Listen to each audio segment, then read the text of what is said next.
Então tá, bom dia. Vamos agora para as últimas dicas de direito do trabalho e processo do trabalho. Nós temos aí de direito do trabalho e processo do trabalho 11 questões, talvez definitivas para vocês passarem na prova, porque às vezes por uma questão e com essas dicas vai ser suficiente para vocês terem uma grande aprovação. Claro, depende muito do que a prova vai cobrar, mas aí foram escolhidas as principais matérias que vêm caindo com muita frequência. Com essas dicas, acredito que dá para acertar aí boas questões de direito ao trabalho e talvez aquela questão que vai ser definitiva para a aprovação de vocês. Muitos pensam, são 40 questões, realmente não são muitas questões que precisam acertar, mas muitos ficam ali na trave do 37, 38, e aí com essas dicas daqui a pouco vocês estão ali conseguem atingir as 40. Ou mais, né? Vamos torcer para que tenha folga. 50 questões acho que tá bom, né? O que cai muito? Nós vamos fazer 26 dicas de direito do trabalho, 16 dicas de processo do trabalho, sendo analisado nas provas o que mais cai com frequência. E o que mais cai com frequência no direito do trabalho é a questão de estabilidade. Já chegou a cair 2 questões, cai reiteradamente nas provas. E o que é o mais importante de saber sobre estabilidade? Dirigente sindical cai com frequência. Qual é a estabilidade do dirigente sindical? Registro da candidatura até 1 ano após o final do mandato. O que eles botam na prova? Da eleição. Ou eles colocam na prova de quando tomou posse? Não, é do registro da candidatura até 1 ano após o final do mandato. Mas aí eles também perguntam na prova o seguinte: o empregador tem que ter ciência de que ele é um candidato? Ele tem ciência de que ele tomou a posse? Sim, ele tem que ter ciência dentro do contrato de trabalho. Basta ter ciência dentro do contrato de trabalho. Pode ter ciência no aviso prévio trabalhado? Sim, porque aviso prévio trabalhado é dentro do contrato de trabalho. Então, muitas vezes eles tentam até enganar, eles botam na questão, conforme artigo 5 tal, botam 543, tem que ser em 48 horas o aviso. Não, basta que o aviso se dê dentro do contrato de trabalho. Estabilidade gestante, o que cai sobre estabilidade, sobre a gestante? Qual é o período da estabilidade da gestante? São 4 meses? São 120 dias? Não, isso é licença maternidade. Gestante é da confirmação da gravidez. E eles vão tentar enganar vocês dizendo que é do conhecimento da gravidez. Não é do conhecimento da gravidez. É da confirmação da gravidez até 5 meses após o parto. Da confirmação da gravidez, ou confirmação é lá no exame. Não importa se empregado ou empregador tem conhecimento. O desconhecimento do estado gravídico não importa em nada. Basta a confirmação da gravidez no exame até 5 meses após o parto para ter, que é o período da estabilidade, certo? O que mais é importante sobre estabilidade? E se fica grávida no contrato de experiência? Ficou grávida no contrato de experiência, comemorou um novo emprego com o marido e engravidou. Tem direito à estabilidade mesmo sendo um contrato por prazo determinado? Sim. Tem direito à estabilidade mesmo sendo um contrato por prazo determinado. No aviso prévio, está lá no aviso prévio, indenizado, está em casa 30 dias, engravida, tem direito à estabilidade? Sim, gestante tem direito à estabilidade. E o dirigente sindical que no aviso prévio recebeu o aviso prévio para ser dispensado e vai lá e se candidata a dirigente, não tem estabilidade. Quem que mais tem a estabilidade? O acidentado. Qual é o período da estabilidade do acidentado? Desde que ele retorna do benefício até 12 meses, exatamente. Do retorno do benefício, 12 meses. Só que ele quer saber quando que ele tem essa... A prova vai perguntar quando que ele passa a ter essa estabilidade. Basta ele sofrer acidente de trabalho? Não. Ele tem que ficar mais de 15 dias afastado. Os 15 primeiros dias pagos pelo empregador e o restante pago pelo INSS. Então, o que a prova vai dizer? Ele ficou 20 dias afastado. Tem estabilidade? Tem, porque pressupõe que ficou 15 dias pelo empregador e 5 dias pelo INSS. Mas tem mais uma exceção, quando ele descobre uma doença ocupacional posterior que tem anexo causal com a atividade. Suponhamos, quem trabalha no banco, fica lá, tem muita gente que fica com problema no braço, e ele descobre que depois essa doença tinha a ver com o trabalho que ele realizou durante 10 anos. Isso também é considerado, doença ocupacional também é considerado como se fosse a estabilidade para acidente de trabalho. Portador de doença grave ou doença que causa, ou qualquer discriminação, tem um problema na pele ou qualquer outra discriminação, tem estabilidade? Na verdade, é relativa. O que não pode? O empregador não pode demitir por discriminação. Se ele dispensar por discriminação, a dispensa é nula, tem direito à reintegração. E aí nós terminamos as principais dicas de estabilidade. Sabendo isso, também o cipeiro, que eu estava esquecendo, o cipeiro tem direito à estabilidade, o cipeiro, e é desde quando? Igual o dirigente sindical fácil, do registro da candidatura até 1 ano após o mandato. O suplente, eles perguntam se o suplente do cipeiro tem estabilidade. O suplente do cipeiro tem estabilidade? Sim. Suplente do cipeiro tem estabilidade. O suplente do dirigente sindical tem estabilidade? Sim, tem estabilidade. Certo?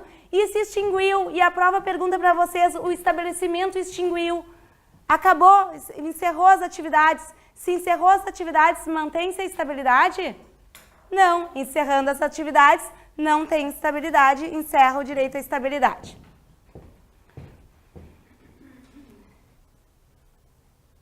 Uma outra questão, para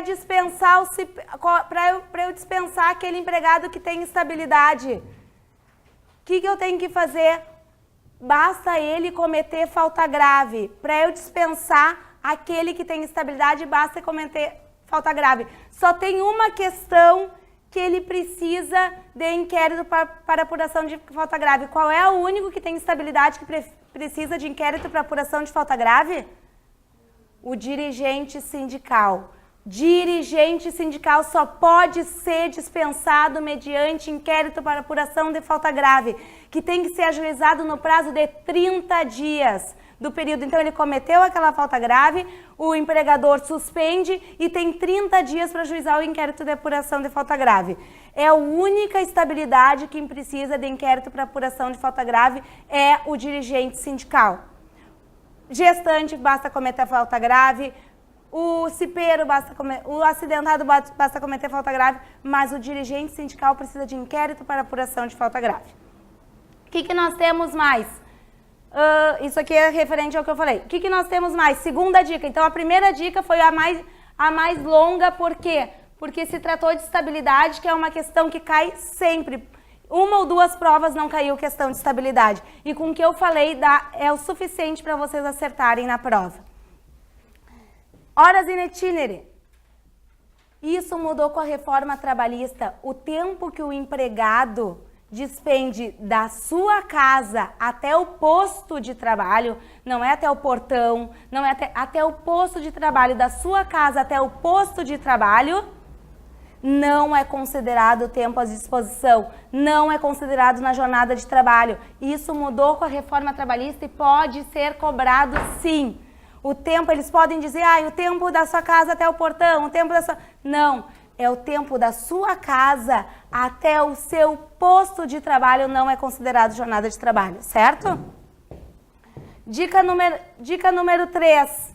O que não é também considerado hora extra? O que não é considerado hora extra? E aí a prova vai dizer, quando o empregador, olha só a prova, quando o empregador disser para o empregado ficar no local de trabalho em razão de problemas nas vias públicas, segurança, questões climáticas, isso é ou não jornada de trabalho, o tempo que ele fica dentro do local de trabalho em razão de problemas nas vias públicas. Suponhamos eu quero ficar no CETEC, porque aqui é perigoso, vou ficar dentro do local. Isso é ou não considerado horário de trabalho? O que o artigo 4, parágrafo 2º fala? Só não vai ser considerado quando o empregado por escolha própria. Então, a questão vai deixar determinado se for o empregado por escolha própria ou se for o empregador que determinou que ele ficasse. mesmo que seja por proteção pessoal ou problemas climáticos. Se o empregado, por escolha própria, optar por ficar dentro do local de trabalho, isso não é considerado jornada. Agora, se o empregador disse para ele ficar, levantem as antenas, que pode não ser a questão certa, certo? Também não vai ser considerado horário de trabalho quando ele, por opção, também fazer atividades particulares, religiosas, descanso, o tempo de alimentação, atividades de relacionamento social. Então, o que a prova pode dizer? Que ele, no horário tal, ele jogou bola, ou que ele ficou conversando com um colega de trabalho, ou esse tempo não é considerado hora extra, porque ela vai dizer, ele não vai dizer atividade de relacionamento social, mas ele vai te dar a descrição de atividades que sejam de relacionamento social. E essas atividades não serão consideradas dentro da jornada. E o que ele pode perguntar também?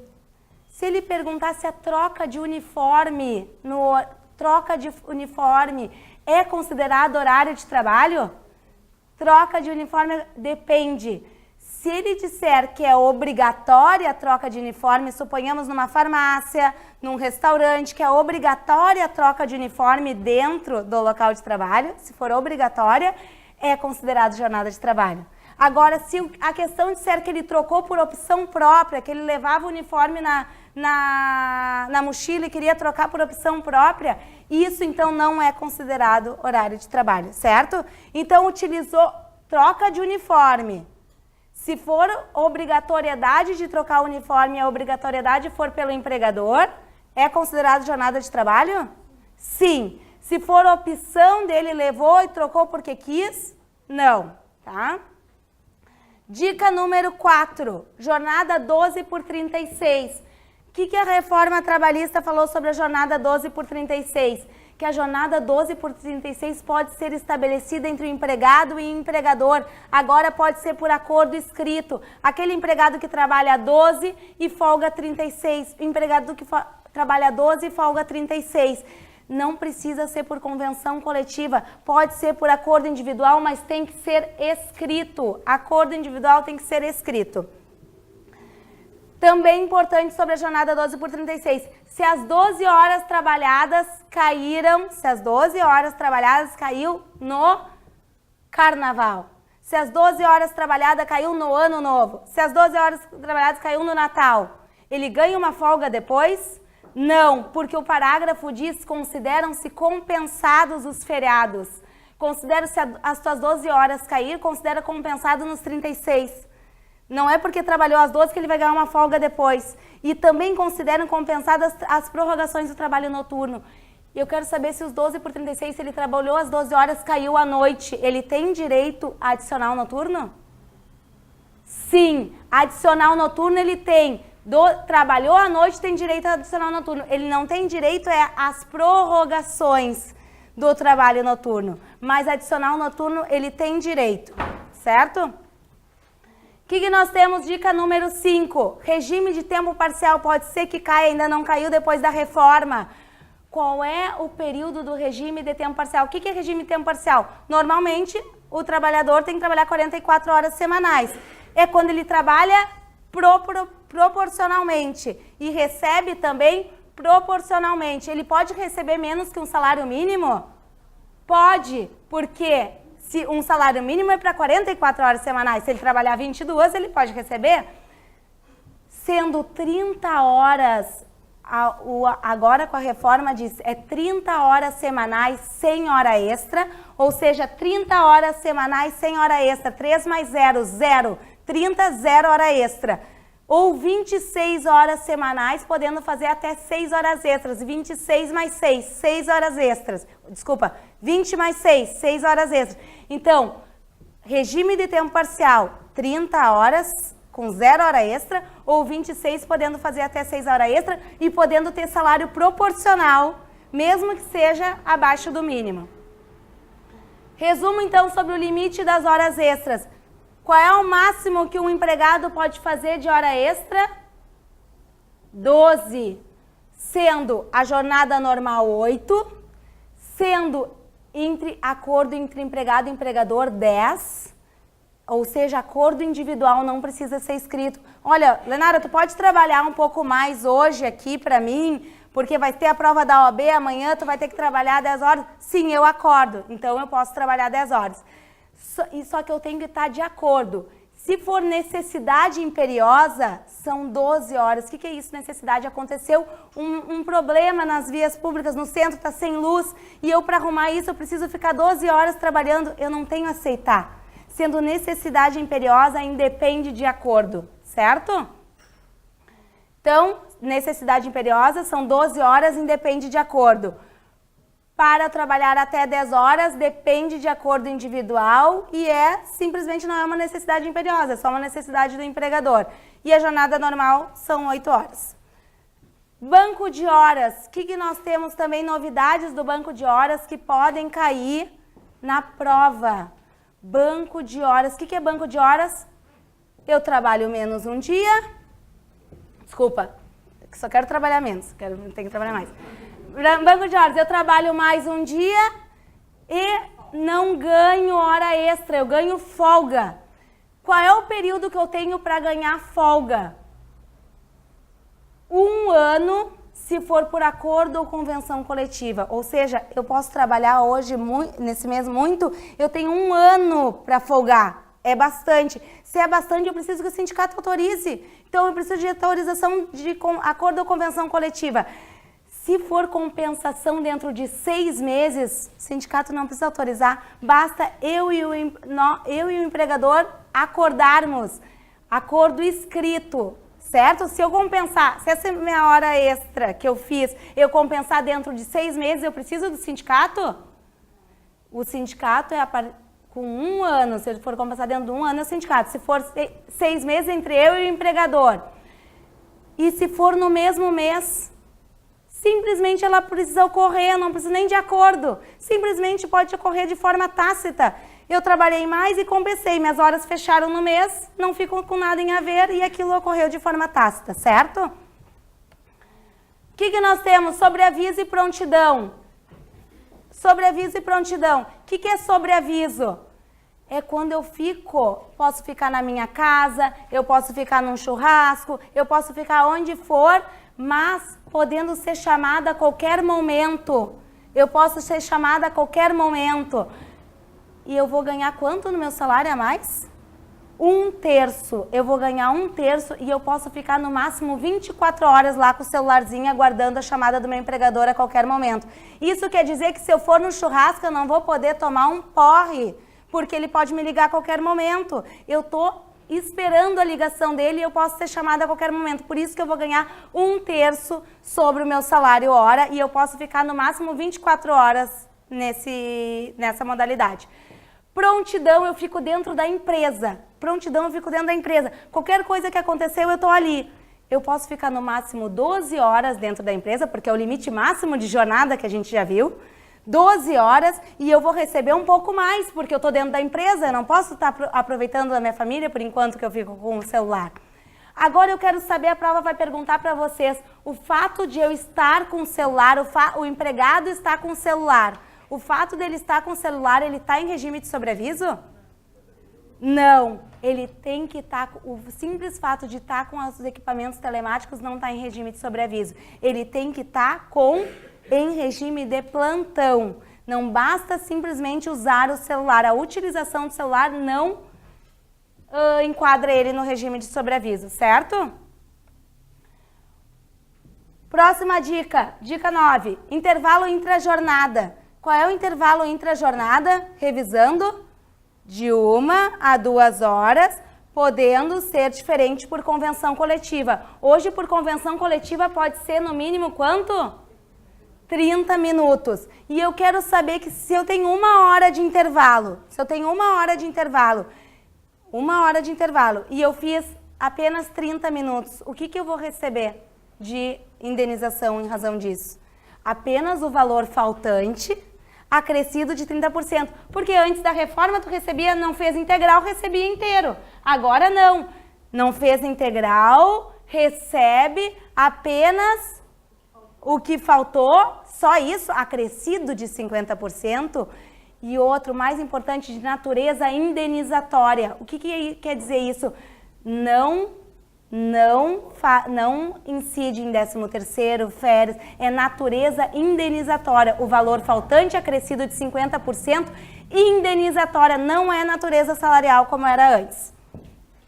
Dica número 10. Adicional noturno. Trabalhador urbano trabalha das 22 às 5, recebe quanto por cento? 20. Trabalhador rural é diferente o horário e recebe 25%. Mas sabe o que a prova geralmente pergunta? Qual é o horário do trabalhador? Qual é o horário do trabalhador rural? A hora é cheia, trabalhou 1 hora, vale 60 minutos? Sim. Trabalhador rural trabalhou 1 hora, vale 60 minutos. Trabalhador urbano trabalhou 1 hora, vale 52 minutos. Cada 52 minutos vale 1 hora. Então tem horário reduzido. O trabalhador rural não tem horário reduzido. Trabalhou 60 minutos, vale 1 hora. O trabalhador urbano trabalhou 52 minutos, é como se ele tivesse trabalhado 1 hora. Por isso que o adicional do trabalhador urbano é inversamente proporcional, é menor, certo? O que nós temos sobre férias? Férias, como que funcionam as férias?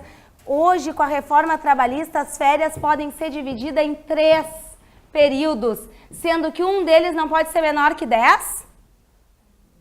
Não, um deles não pode ser menor que 14. 14, certo? Não pode ser menor. E não pode ser menor que, os demais não podem ser menor que 5 dias. Então é 14, 5 e 5, certo? Não pode ser menor que 5, os 2, e pode ser dividido em 3. Mas qual é a regra? Tirar em um período de 30 dias. Mas podemos saber agora que a prova, isso aqui a reforma ainda não foi cobrado antes, depois da reforma, pode ser cobrado então. Outra questão sobre as férias ainda, que isso aqui veio, é vedado o início das férias 2 dias. 2 dias quando antecede o feriado ou domingo. Então eu não posso dar férias. O que eu tenho que contar? Feriado, se a prova trouxer uma questão para vocês dizendo que ele tinha o feriado dia 1º, eu não posso dar 2 dias antes. É vedado férias 2 dias antes do feriado. Porque é muito fácil, senão eu vou dar férias 1 dia antes para contar já o feriado. Então eu tenho que dar férias 2 dias antes. E é isso que eles podem cobrar de férias. Se cair férias, vocês vão acertar. Porque é só isso que eles vão cobrar. Certo? Também tem uma questão que eles podem cobrar, não é só isso. Quando que ele perde o direito a férias? Quando ele ficar 30 dias em qualquer licença recebendo remuneração do empregador, qualquer licença, 30 dias recebendo remuneração do empregador, ou estiver em licença saúde, licenças previdenciárias, recebendo por 6 meses benefícios. Então, se a prova disser que o empregado, que é isso que ela vai dizer, o empregado estava em benefício 4 meses, perde o direito a férias? Não, porque tem que ser por mais de 6 meses. Então, se for 4 meses, não perde direito a férias. Se ele saiu do trabalho, se ele foi dispensado ou pediu demissão e voltou dentro de 45 dias, perde direito a férias? Não, porque só pede o que for readmitido, só perde aquele que foi readmitido depois de 60 dias. Até 60 dias sendo readmitido, não perde direito às férias, certo? Gorjeta. O que pode cair da gorjeta? Gorjeta não integra tudo. Gorjeta não integra tudo. E cai muito. E aí, quando cair, eu sempre falo para os alunos em sala de aula, caiu, porque cai. E quando cai, o que nós temos que saber? O que não integra gorjeta?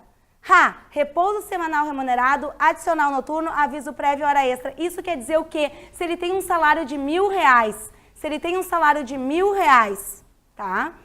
E ele ganha gorjeta R$500 por mês da gorjeta, R$1.000 ganha R$500 por mês de gorjeta, o que acontece? O aviso prévio dele vai ser só com base 1.000, não com base 1.500. Agora as férias, 13º, FGTS vão ser com base Nos 1.500. O que vocês precisam saber? Que caiu qualquer coisa de gorjeta, se lembrem do RA e se lembrem que repouso semanal, adicional noturno, aviso prévio e hora extra estão fora, certo?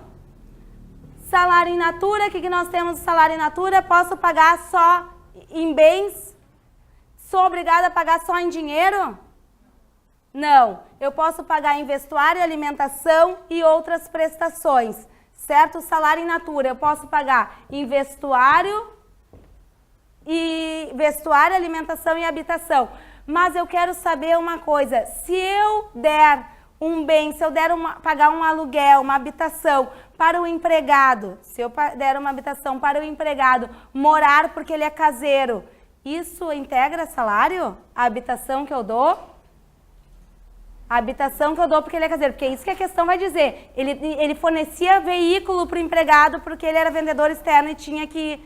Se é para o trabalho, não integra. Se é para o trabalho, não integra. Se ele utilizou para o trabalho, não integra. Se ele deu por um benefício porque o empregado é muito bom, integra, né? Que é exatamente o que a gente fala, não para, não para, não. Não para, não para, não. Se for para o trabalho, acho que faltou um ritmo aí, mas tudo bem. Se for para o trabalho, não integra, certo? E aí a reforma trouxe mais algumas coisas. O que não integra? O que não integra também? O uniforme dado pelo empregado integra? Não, porque é para o trabalho. O vestuário comum integra? Sim, porque não é para o trabalho. Se não é para o trabalho, só que a reforma trouxe algumas questões que não integram, que é as questões de saúde, ou seja, auxílio-doença não, reembolso de medicamentos não integra, qualquer assistência à saúde não integra, certo? Então isso que vocês têm que saber. E tem um limite para tu dar em benefícios. Eu posso dar habitação, posso dar vestuário, posso dar alimentação, mas eu tenho que dar no mínimo 30% em dinheiro.